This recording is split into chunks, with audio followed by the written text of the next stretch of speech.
We start at tease number 1, at the tomb of Lazarus. Lazarus symbolizes all humanity, my beloveds. The word Lazarus, in a literal sense, means a virgin for a male. And what does a virgin for a male means? He is waiting to connect himself to someone. Now when we go, so the word Lazarus means a human seeking to connect. And when we look at the parable of the Lord Jesus in Matthew chapter 25, where he spoke about the 10 virgins, 5 wise, 5 unwise, we see the word virgin is referred to the human being and his connection with God.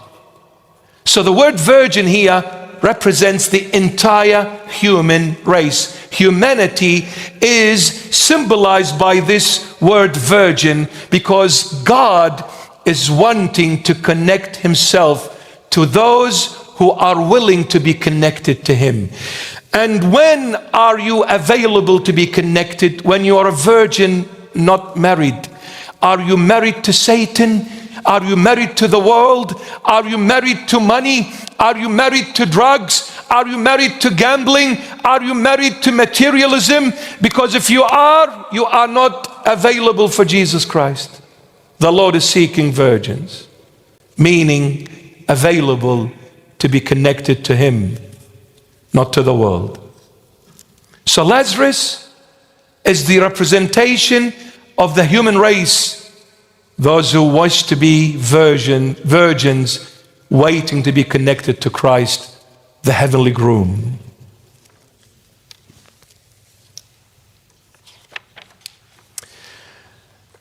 And as St. Paul says, for I have betrothed you to one husband is Jesus, to one husband, that I may present you as a chaste virgin to Christ. 2 Corinthians 11:2. For I have betrothed you to one husband, that I may present you as a chaste virgin to Christ. So virgin here is not about if you're single, physically talking. No.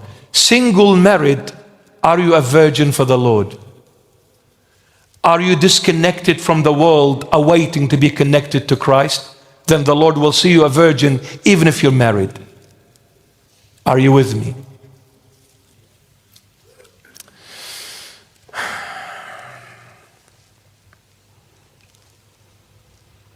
Here on earth, we are living the engagement period.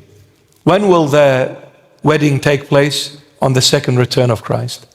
The first coming, we got engaged to him. The second coming, that's it, we're going to be married. He will take the bride without a blemish, without a stain, perfect like him, and bring her to the Father's house on his second return. So, over 2,000 years, it's been nothing but an engagement period. Are you still waiting for the groom to come back? Or has the world deceived you and took you away from your heavenly groom? What are you doing, my son? What are you doing, my daughter? What are you doing? Don't play with this priceless and precious life. You can't afford it if you lose it. You cannot. You cannot.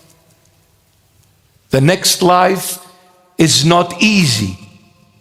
Trust me, it's not. Hell exists. It is real. And it is unbearable for a split moment, unbearable. You can't say, I don't care. You better care. And you better be sensible, responsible human being. And you better know what you're doing, because you will have to answer for every action and decision you make. Life is not a joke. Never was, never will be. My son, my daughter, don't say, I just want to have fun. That never exists. Don't be deceived by Satan. And don't be deceived by this sick, filthy, ugly world. Don't. Step on it. Step on it. You belong to Jesus Christ.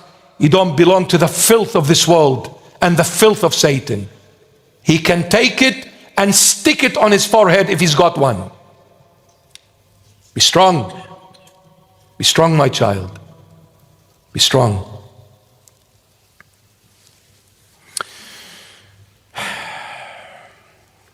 The Lord Jesus loved Lazarus, the one whom he raised from the dead. He loved him. But we find there is two more characters along with Lazarus, and that is Martha and Mary, the sisters of Lazarus. So Lazarus is not by himself. He has two sisters, Martha and Mary. When we read, now please pay attention, when we read in John chapter 11, and I'm going to quote you from verse 1, 2, and 5. When we read in John 11, verses 1, 2, and 5. Let's look at verse 1. John chapter 11, verse 1. Look what it says. Now a certain man was sick, Lazarus of Bethany, the town of Mary and her sister Martha.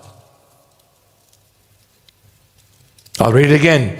Now a certain man was sick, Lazarus of Bethany, the town of Mary and her sister Martha. Yet the oldest was Martha, the middle one Mary, and the youngest was Lazarus. This is their order.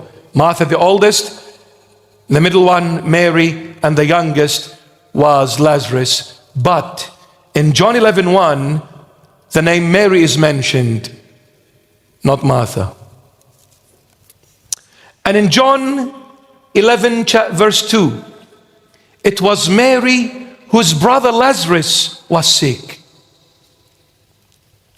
We see here that the Holy Bible is connecting Bethany, being the town, to Mary, Martha to Mary, and Lazarus to Mary. Everyone is connected to Mary, yet Mary is the middle person. It should have been connected to Martha. But the Holy Bible connects Martha the oldest, Lazarus the youngest, and the town, Bethany, all to Mary. Now why? Because, my beloved, Mary was the only one who chose the good portion. 1 to 42. And Jesus answered and said to her, Martha, Martha, you are worried and troubled about many things, but one thing is needed, and Mary has chosen the good portion, that which can never be taken away from her. Mary chose the good portion. What did Mary do? Sat at the feet of the Lord Jesus, where Martha was so chaotic in the kitchen, preparing food, thinking that the Lord Jesus was going to rebuke Mary for being, inconsiderate about her sister Martha. But the Lord rebuked Martha in a nice way and said, Mary chose the good portion. Therefore, my beloveds, you Martha, you Lazarus, and the entire town, I will relate it to Mary. It is the brother of Mary, it is the sister of Mary, and it is the town of Mary, because when Mary chose me, she chose everything with me. When you choose the Lord, you take all. And when you don't choose Him, you take nothing. You take nothing.